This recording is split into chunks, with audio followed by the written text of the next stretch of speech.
Sekarang insight kedua, jangan memusingkan hal-hal di luar kendali kita. Ada satu prinsip utama nih dalam ajaran Stoa yang disebut sebagai dikotomi kendali. So, some things are up to us and some things are not up to us. Ada hal-hal dalam hidup yang dapat kita kendalikan dan ada hal-hal yang enggak. Para filsuf Stoa sepakat kalau kita tuh hanya perlu fokus pada hal-hal di bawah kendali kita aja, yaitu hal-hal yang sifatnya internal. Kalau kita musingin hal-hal yang sebenarnya tuh berada di luar kendali kita, itu artinya kita lagi membuang waktu dan tenaga juga untuk hal yang sia-sia dan harus bersiap untuk menghadapi kekecewaan malah. Tapi pastinya kan dalam hidup ada aja ya hal yang berada di gray area dan gak sepenuhnya bisa masuk ke dalam kedua kotak tersebut. Oleh karena itu, penulisnya juga memperkenalkan kita dengan perkembangan konsep dari dikotomi menjadi trikotomi kendali. Jadi, satu,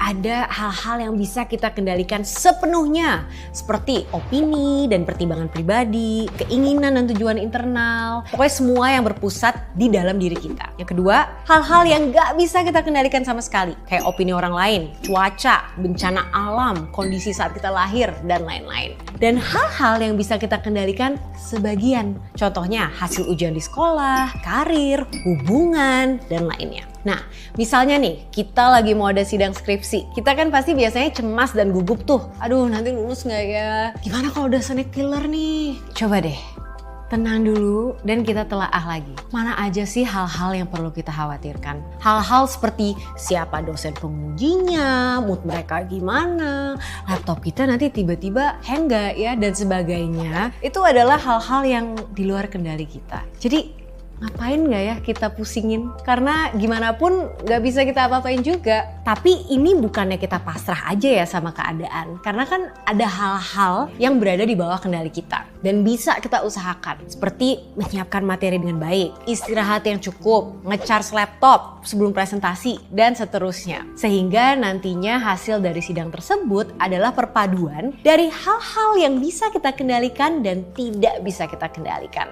Jika kita telah mengerahkan upaya yang sebaik-baiknya di dalam hal-hal yang bisa kita kendalikan, itu udah cukup guys. Semakin besar upaya kita, seharusnya semakin besar juga peluang untuk mendapatkan hasil yang kita mau. Dari prinsip ini, kita tuh diajarin bahwa wah, kita emang gak bisa selalu memilih setiap situasi yang akan hadir di dalam hidup kita, tapi kita bisa selalu mengusahakan yang terbaik dan menentukan sikap terhadap situasi tersebut.